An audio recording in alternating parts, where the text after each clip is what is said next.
2 agora, a consolidação do reino de Davi. Subtópico 1, nós temos aí a edificação de Jerusalém. Subtópico 2, as reformas religiosas. Subtópico 3, a suprema aliança davídica. Subtópico 1, a edificação de Jerusalém. Então, logo é ungido o rei, Davi se lança ao trabalho. O primeiro intento é tornar sua capital forte e bela. Sua corte e família tornaram-se grandes e notáveis, como está em 2 Samuel 3, 2 e 5 e 5, 13 a 16. Davi trouxe grandes mudanças ao povo israelita. Quanto a Jerusalém, ele a considerava algo particularmente seu, pois fora conquistada sob a sua liderança. Nesse caso, ela era vista como um espólio próprio. Davi entra logo em luta contra os filisteus para expulsá-los. Sendo ele um líder bem preparado, conhecedor das táticas dos seus opositores, busca a orientação divina e parte para a batalha, ferindo por 2 vezes os filisteus. Com a presença de Deus na vida, Davi consegue derrotar seus inimigos e controlar suas fronteiras, mantendo-os sob seu poder. Então Davi, ele toma Jerusalém. Isso por todos é considerado, então, Jerusalém como uma cidade de Davi. Pertence a ele, porque ele que conquistou, ele liderou a conquista pessoalmente. Ele conhecia as táticas de guerra, tanto ele combateu os filisteus, os amalequitas o tempo todo, quanto esteve entre eles por um período. Ele conhecia internamente os exércitos e como funcionavam os exércitos. Então, para ele, era fácil, então, armar a tática, né? Mas sempre o quê? Consultando a Deus e tendo Deus como aquele que orientava em tudo que Davi fazia. Então, tendo Davi comunhão com Deus, ele consegue derrotar todos os inimigos e coloca-os para servir, então, o seu reino. E ele fortalece ali, embeleza a cidade de Jerusalém, que vai ser, então, a capital do seu reino, que terá ali toda uma corte, né? Ali os músicos, né? Terá ali os recepcionistas, os políticos, né? Tudo organizadinho. E ele cuida também da casa de Deus, né? Ele orienta até como os músicos, né? Vão ser aí organizados, os sacerdotes. Ele trata de tudo, tudo, tudo. Não é só política, mas também a religião. Então ele cuida de tudo, organiza tudo e coloca ali Jerusalém como centro, então, político e religioso de todo Israel. Subtópico 2, as reformas religiosas. O capítulo 6 de 2º livro de Samuel trata da ação de Davi em busca da arca para Jerusalém. O sentimento que o envolve revela grande respeito pelas coisas de Deus, enquanto o rei Saul era insensível para com o sacerdócio. Dentre outras coisas, Davi valorizava tudo aquilo que estava relacionado às ordenanças divinas. Ele respeitava o sacerdócio, a arca e procurava preservar toda essa herança espiritual, inclusive elevá-la. É bom levar em consideração que Davi não tensionava apenas fazer de Jerusalém uma capital religiosa para manter o povo leal a si. Não se tratava de estratégia política. Davi era um homem que amava as coisas de Deus. Das cerimônias religiosas, ele se entregava para adorar ao Senhor e que, por vezes, para alguns, causava escândalo, como foi para Mical, que está em 2 Samuel 6,2. Mas procedia assim porque desejava exaltar o seu Deus. Então, como já mencionamos antes, né, Davi ele tem esse desejo grande pela presença de Deus. A arca representava a presença de Deus. Então, ele empreende todo um movimento de todo o povo para buscar essa arca, trazer a arca para Jerusalém. Ou seja, trazer a presença de Deus para si, para Jerusalém. Então ele organiza tudo isso, faz uma tentativa frustrada porque faz errado, depois conserta, faz segundo o que está escrito na Bíblia, e então ele traz a arca para Jerusalém. Então ele faz de Jerusalém um centro religioso, não apenas um centro político, mas um centro religioso. Todos agora vão passar a prestar o culto a Deus ali em Jerusalém. Tanto é que todas as nações depois começam a mandar, a enviar aí os seus emissários, os seus religiosos, né, em busca dessa adoração que existia em Jerusalém. Vamos ver, Atos capítulo 2, por exemplo, havia em Jerusalém povos aí de todas as nações ali em volta. Olha só, porque estavam visitando Jerusalém interessados no Deus dos judeus, dos israelitas. Olha só. Desde Davi foi organizado isso. Se tornou um centro religioso, um centro de visitação. Ou seja, também havia o quê? Um turismo, então. Davi, então, além de organizar aí Jerusalém como centro, então, político, religioso, era um centro de visitação das nações. Veja que Saul mandou, vinha arca para a guerra, mandou arca para todo lado, acabava devolvendo para onde estava, nunca se interessou em fazer uma capital e colocar lá a Arca da Aliança.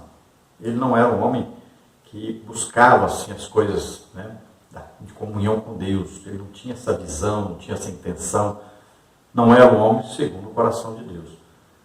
Já Davi, ele primava por isso, ele colocava isso em primeiro lugar na sua vida, que era buscar sempre a presença de Deus, era sempre buscar a orientação de Deus. Então era um homem que tinha sempre o desejo de colocar Deus em primeiro lugar. Por isso que ele sempre agradava a Deus, mesmo que tenha sido um homem pecador. Nós vamos ver a partir da próxima lição. E, mesmo assim, sempre se arrependia e era sempre um homem que buscava a presença de Deus, se arrependia de seus pecados. Ele sempre colocava Deus no centro de tudo. E ele era de tal forma um adorador, né, que as pessoas não compreendiam isso. A sua própria esposa, filha de Saul, ela ficou escandalizada com o seu jeito de adorar a Deus, porque a arca vinha e ele dançava, ele estava cheio do Espírito Santo, né, todo alegre, satisfeito. Não sabia nem o que ele estava fazendo. Ali ele estava adorando a Deus. Não estava preocupado com nada, o que os outros achavam, o que não achavam. Estava ali, ele e Deus, feliz, muito alegre com Deus. Então, Mical, vendo ele dançando ali, que ele teve até que tirou um pouco das roupas, né, dançando, louvando a Deus, adorando a Deus, nem percebeu o que estava fazendo. Quem era espiritual entendia, quem não era, e a maioria não era mesmo, não entendia nada e acabava se escandalizando. Nós cremos que muitos se escandalizaram com isso, né? Mas a Bíblia narra então a sua esposa, filha de Saul, que se escandalizou por causa disso. Na verdade, ela sentiu ciúmes, né, de Davi. Subtópico 3, a Suprema Aliança Davídica.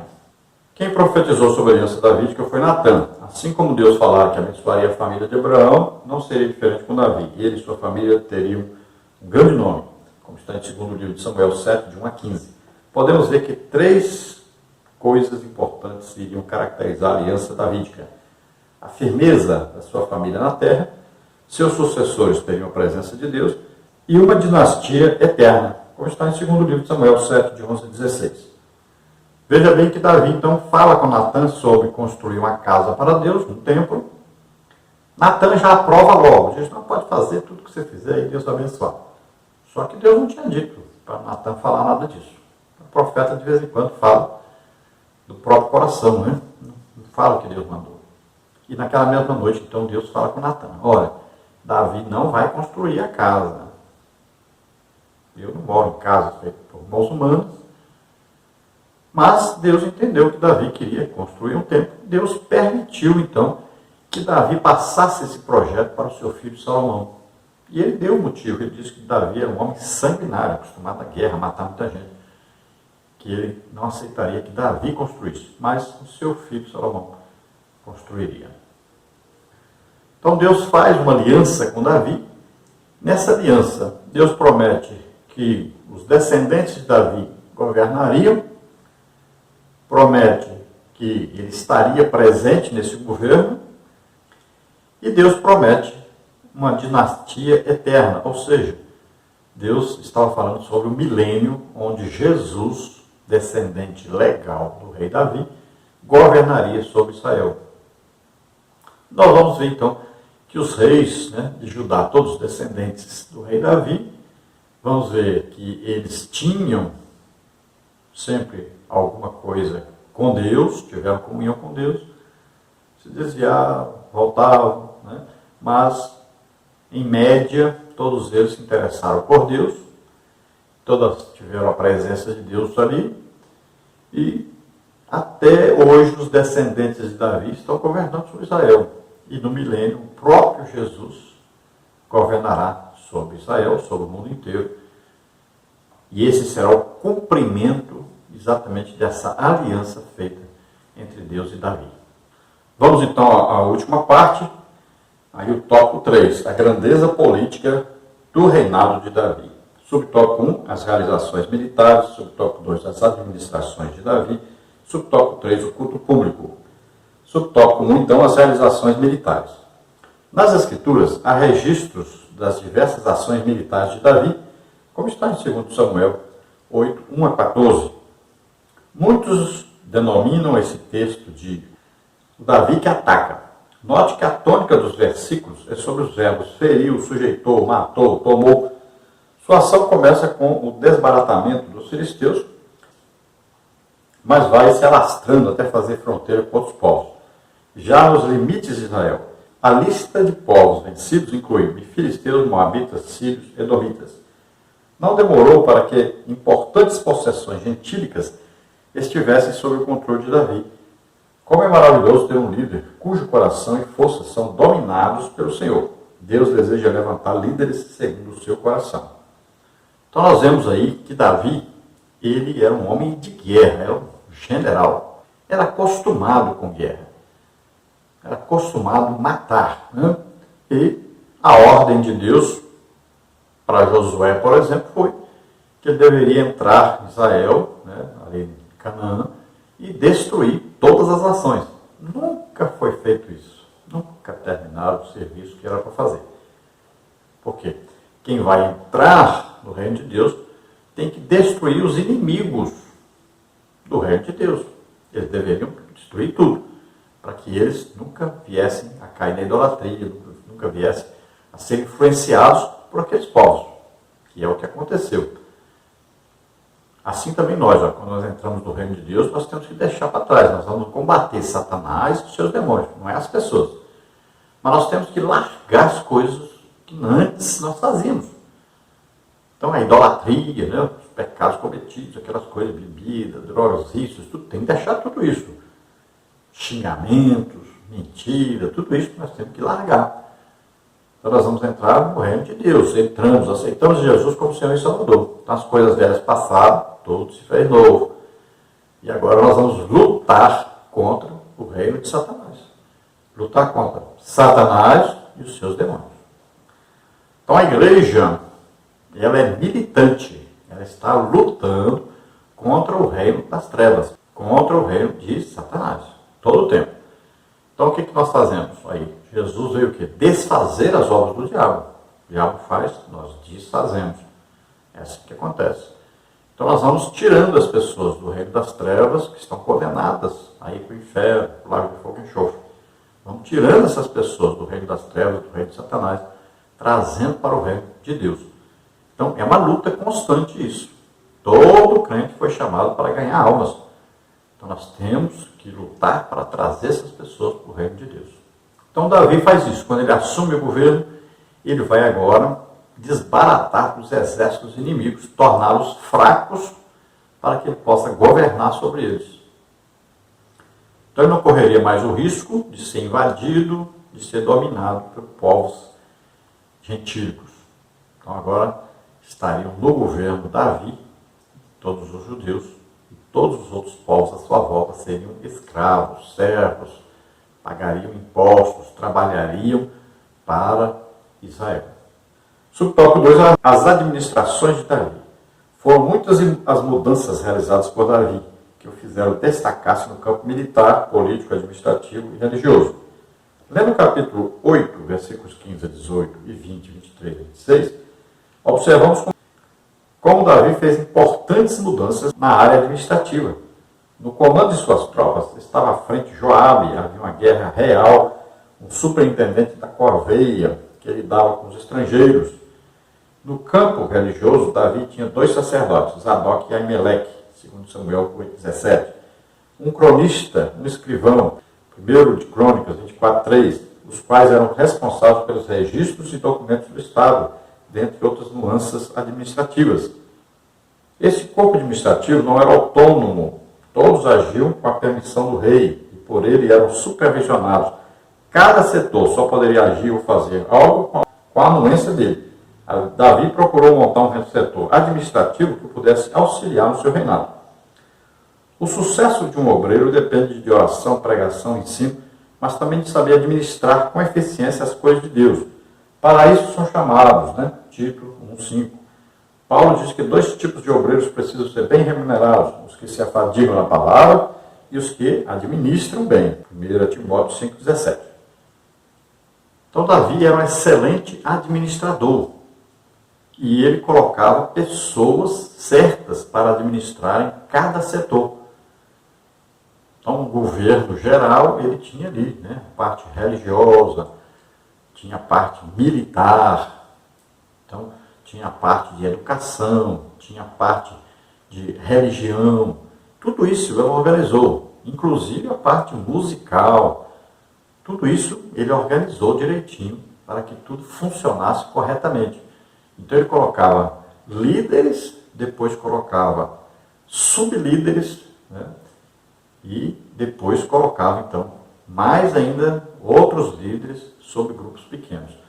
Então ele foi organizando, líderes sobre grupo pequeno, líderes sobre agora esses grupos pequenos todos, diversos líderes, agora líderes sobre setores, aí depois líderes sobre o geral.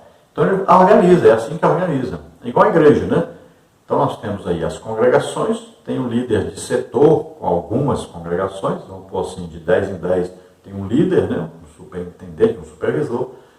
Depois tem o líder de diversos setores e depois tem o líder geral. Olha só, por quê? Esses pastores de área, superintendentes das congregações pequenas, de 10 congregações, por exemplo, vai resolver os problemas que acontecem ali. Se for preciso, ele vai buscar em um outro líder maior.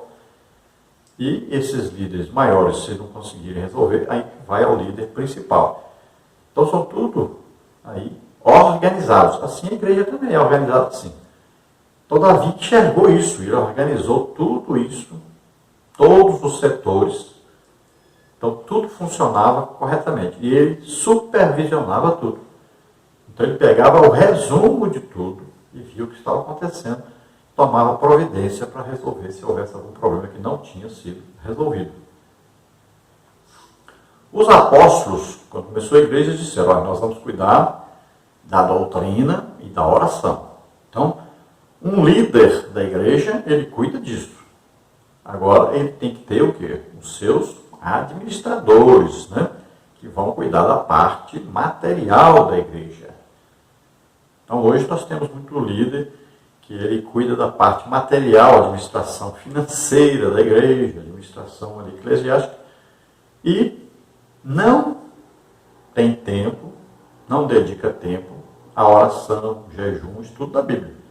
Isso é uma falta gravíssima, porque o principal é isso. A igreja, o principal líder, ele deve estar em comunhão íntima com Deus, jejuando, orando, estudando a palavra de Deus. Agora, o que chega para ele resolver é o que não foi resolvido já pelos outros, mas ele tem já a sua administração. Para administrar coisas materiais, tem que ter pessoas que vão administrar isso aí. Para administrar tudo que acontece, construções, essas coisas, tudo tem que ter as pessoas certas. O líder só chega lá o que ninguém conseguiu resolver. Agora, o último subtópico do último tópico, o culto público. Davi fez consideráveis mudanças no culto público. Os sacerdotes eram Zadok e Aimeleque, segundo Samuel 8,17. Crê-se que Abiatar já estivesse aposentado, segundo Samuel 15,24. Historicamente, pode-se entender que, no aspecto religioso, as cerimônias desenvolveram-se com a família sacerdotal de Arão. Davi faz tais mudanças porque tinha interesse pelo culto. Ele o faz com todo cuidado, amor e reverência, tendo sempre como objetivo a maior glória de Deus. Veja o relato completo das realizações litúrgicas de Davi em 1º livro de Crônicas 23, de 1 a 30. A organização do culto é algo que deve ser pensado com todo cuidado, pois os que fazem de qualquer jeito, por vontade própria, sem a prescrição das normas divinas, poderão sofrer consequências da parte de Deus. Foi o que aconteceu com Nadab e Abiú, que querendo fazer culto por conta própria, foram fulminados pelo fogo do Senhor. Levítico 10, 1 e 2. Então vemos que Davi não só organizou a parte militar, a parte política, administrativa, mas ele também influenciou a parte religiosa. Ele tinha todo o interesse que a parte religiosa fosse bem organizada e funcionasse corretamente, porque ele sabia que um culto prestado a Deus de forma correta trazia, absorvia, chamava, invocava a presença de Deus. Então ele queria que o culto fosse bem organizado, bem feito. Então ele colocou sacerdotes, descendentes de Arão, para exercerem a função deles, e todos os outros, foi tudo organizadinho, para que tudo funcionasse corretamente. Assim também na igreja, o culto, ele deve ser desenvolvido segundo está escrito na palavra de Deus. Olha, quando vos reunis tem o quê? Aí, tem salmos, Aí, salmos inclui música, adoração a Deus, louvor a Deus. Tem doutrina, então tem ensino da palavra de Deus, tem pregação da palavra de Deus.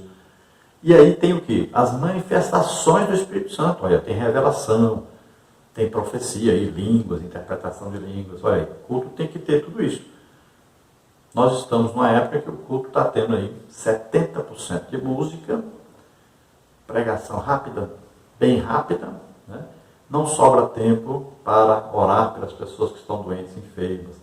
Não sobra tempo para orar por batismo do Espírito Santo, por libertação. Então não sobra tempo. Não deixam Deus se manifestar. Então não pode ser assim. O culto tem que ser bem organizado e o culto deve preencher os requisitos exigidos pela palavra de Deus. Aí Deus fica satisfeito e sempre se manifesta poderosamente em nosso meio. Conclusão. O reinado de Davi e de seu filho Salomão ficou conhecido como a Era de Ouro de Israel. Mas, na verdade, o rei Davi sabia que a fonte verdadeira de toda a grandeza do seu reino vinha de Deus. Porque quem sou eu, quem é meu povo, para que pudéssemos dar voluntariamente essas coisas? Porque tudo vem de ti, e das tuas mãos tu damos. 1 de Crônicas 29, 14. Então, o sucesso de Davi, depois de seu filho Salomão, Davi sabia a quem pertencia realmente a glória por tudo, o louvor por tudo. Era Deus. Deus estava por detrás de tudo. Porque Davi sempre buscava em Deus a solução de todas as coisas. Sempre buscava a orientação de Deus. Era um homem temente a Deus, era um adorador nato. Davi era um homem que sempre estava adorando a Deus. Isso é muito importante. Então, o coração de Davi era voltado para Deus. Seus pensamentos eram voltados para Deus. E ele vivia sabendo que estava na presença de Deus, e que Deus conhecia tudo, sabia tudo. Que Deus estava abençoando, então, a ele e a sua nação. Então, veja só que é importante isso para um líder, ele ter essa consciência de Deus presente o tempo todo. Essa consciência de adoração a Deus. Isso é muito importante, e aí toda igreja que tiver isso será uma igreja bem-sucedida. Vamos orar agora. Se você está ouvindo, assistindo, você deseja entregar a vida para Deus agora, aceitar Jesus como Senhor e Salvador, faça-o agora. Se você está doente ou enfermo, nós vamos orar, receba a sua cura. Vamos orar agora. Pai querido, em nome de Jesus, abençoa, Senhor, essas vidas que chegam a Ti. Em nome de Jesus. Deus se agrada daquele que se chega a Ele arrependido dos seus pecados. Em nome de Jesus, receba agora a salvação, receba o Espírito Santo. Você que está doente, está enfermo, em nome de Jesus, receba a sua cura agora. Solta em nome de Jesus toda doença, toda enfermidade, em nome de Jesus. Receba agora a cura, receba a presença de Deus, em nome de Jesus. Amém. Glória a Deus. Aleluia.